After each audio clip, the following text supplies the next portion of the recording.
வணக்கம் வியாபார சொந்தங்களே. நேற்றுக்கு குன்னத்தூர் சந்தைக்கு நம்ம வியாபாரத்துக்கு கிளம்பியாச்சு. எப்பவும் சீப் அண்ட் பெஸ்டா கொடுக்குற மாதிரி நம்ம கொண்டு போன குட்டிகள் அனைத்தையும் வித்துட்டு வந்துட்டோம் ஒரே ஸ்டோக்ல. அங்க நிறைய வியாபாரிகள் வர்றாங்க, விவசாயிகள் வர்றாங்க. கண்டிப்பா நேரடியா போய் பொதுமக்கள் வீட்டில் வளர்த்துறவங்களும் குட்டிகளை கொடுக்கறதுக்கு வர்றாங்க. நேரடியா போய் விவசாயிகளுக்கு ஆதரவு கொடுங்க. பந்தாவா சோவா போட்டோ வீடியோ போடுறது, நான் இந்த லைனேஜ் வச்சுக்கிறேன், அதை கொடுக்க மாட்டேன், இது கொடுக்க மாட்டேன்னு பந்தா பண்றவன்ட்டு ஏன் வாங்குறீங்க?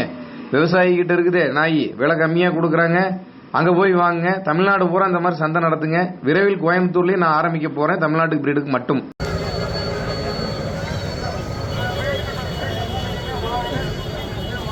கன்னி ஃபீமேல் 4000, 4000. கன்னி ஃபீமேல் 4000, 4000. சுத்தமான கன்னி ஃபீமேல் 4000, 4000, 4000. மக்களே குன்னூர் சந்தை 4000, 4000.